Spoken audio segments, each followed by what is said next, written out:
യുവരാജ് ഗോകുൽ ഒറ്റ ചോദ്യം കൂടി, സമയം അവസാനിക്കുകയാണ് വളരെ പെട്ടെന്ന്. അതായത് ചുരുക്കി പറഞ്ഞാൽ ആ ഒരിടത്തേക്ക് മാത്രം നോക്കിയില്ല, മറ്റൊന്നുകൂടിയുണ്ട്. മുംബൈയിൽ ഒരു മൈതാനം അത് വഖഫ് കൈയടക്കി വെച്ചിരുന്നത് സർക്കാർ പിടിച്ചെടുത്ത് അത് സ്റ്റേഡിയമാക്കി മാറ്റാൻ തീരുമാനിച്ചിരിക്കുകയാണെന്ന വാർത്ത പുറത്തു വരുന്നുണ്ട്. ചുരുക്കി പറഞ്ഞാൽ ഈ വഖഫ് ഭേദഗതി ആഗ്രഹിക്കുന്നവരാണ് അധികവും എന്നുറപ്പല്ലേ? തീർച്ചയായിട്ടും. കാരണം ഇത് എല്ലാ കാലഘട്ടത്തിലേക്കും നമ്മളെപ്പോലൊരു ജനാധിപത്യ രാജ്യത്തെ സംബന്ധിച്ചിടത്തോളം വളരെ ഇൻസെക്യൂർഡ് ആയിട്ടുള്ളൊരു നിയമം തന്നെയാണ്. കാരണം വെച്ചാൽ ഒരു പർട്ടിക്കുലർ വിഭാഗത്തിന് എന്തിനോടും ക്ലെയിം വയ്ക്കാം. പിന്നെ നമ്മൾ അവരുടെ മുമ്പിൽ മാത്രം പോയിട്ട് അത് നമ്മുടെ അവകാശം സ്ഥാപിച്ചെടുക്കണം എന്നൊക്കെ പറയുന്നത് അതൊരിക്കലും നമ്മളെപ്പോലൊരു ജനാധിപത്യ രാജ്യത്ത് നമുക്ക് അനുവദിച്ചു കൊടുക്കാൻ കഴിയുന്നൊരു സംവിധാനമല്ല. അതിനകത്ത് ട്രാൻസ്പെറൻസി വളരെയധികം അത്യാവശ്യമാണ്. ആ ട്രാൻസ്പെറൻസി ഉറപ്പുവരുത്തുമ്പോൾ ഇപ്പോൾ അവർ പറയുന്നൊരു പോയിന്റ് എന്ന് പറഞ്ഞു കഴിഞ്ഞാൽ വഖഫ് ബോർഡിനകത്ത് എന്തുകൊണ്ട് ഈ പറയുന്ന കളക്ടറും എം പിയും ഒക്കെ കടന്നു വരുമ്പോൾ നോൺ മുസ്ലിംസ് ആവില്ലേ, അവരെന്തിന് കടന്നു വരുന്നു എന്നുള്ളതാണ് ചോദിക്കുന്നത്.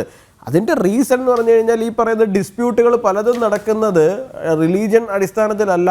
അവരുടെ റിലീജിയന് പുറത്തേക്ക് ആ ഡിസ്പ്യൂട്ട് പോവുകയാണ്. ഹിന്ദുവിൻ്റെ ഭൂമി ക്ലെയിം വയ്ക്കുന്നു. ഇപ്പോൾ തിരൂരിനടുത്തുള്ള ഒരു ക്ഷേത്രം, ദേവീക്ഷേത്രം, 2013 മുൻപ് ആ ക്ഷേത്രം വഖഫ് ക്ലെയിം ചെയ്തതുകൊണ്ട് മാത്രം അത് കോടതിയിൽ കേസ് കിടക്കുകയാണ്. 2013 ശേഷമാണ് ആ കേസ് അത് ക്ലെയിം ചെയ്യുന്നൊരു സാഹചര്യം ഉണ്ടായിരുന്നതെന്നുണ്ടെങ്കിൽ കോടതിയിലേക്ക് പോകാൻ സാധിക്കില്ല. പകരം ഈ ക്ഷേത്ര കമ്മിറ്റിക്കാർ എവിടെ പോകണമായിരുന്നു? വഖഫ് ബോർഡിൻ്റെ മുമ്പിൽ, അവരുടെ ട്രൈബ്യൂണലിൻ്റെ മുമ്പിലേക്ക് പോകേണ്ടി വരുന്നത്, വഖഫിൻ്റെ ട്രൈബ്യൂണലിൻ്റെ മുമ്പിലേക്ക് പോകേണ്ടി വന്നേനായിരുന്നു. അപ്പോൾ ഇത്തരത്തിൽ യാതൊരു ട്രാൻസ്പെറൻസി ഇല്ലാത്ത കാര്യങ്ങൾ ഉണ്ടാക്കി വെക്കുമ്പോൾ സ്വാഭാവികമായിട്ടും കേന്ദ്ര സർക്കാർ അതിശക്തമായിട്ട് ഇതിനകത്ത് ഇടപെട്ട് ഇതിനകത്തൊരു പരിഹാരം കണ്ടെത്തേണ്ടതാണ്. മാത്രമല്ല, എനിക്ക് ഒറ്റ കാര്യം കൂടി പറഞ്ഞ് ഞാൻ ഫിനിഷ് ചെയ്യാൻ ആഗ്രഹിക്കുകയാണ്.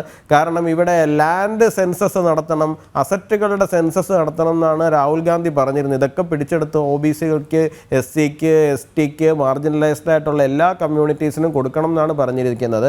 അപ്പോൾ രാഹുൽ ഗാന്ധിയോടും കോൺഗ്രസിനോടും എനിക്ക് പറയാനുള്ളൊരു കാര്യം എന്ന് പറഞ്ഞു കഴിഞ്ഞാൽ ഇന്ത്യയിലെ ഏറ്റവും വലിയ 3ാമത്തെ ലാൻഡ് അസറ്റ് ഓണേഴ്സ് എന്ന് പറയുന്ന വഖഫ് ബോർഡാണ്. തീർച്ചയായിട്ടും നിങ്ങളിത് മുഴുവനും സർവേ നടത്തണം. എന്നിട്ട് ഈ പറയുന്ന മാതൃകയിൽ എല്ലാവർക്കും വീതിച്ചു കൊടുക്കാൻ വേണ്ടിയിട്ടുള്ള നടപടി.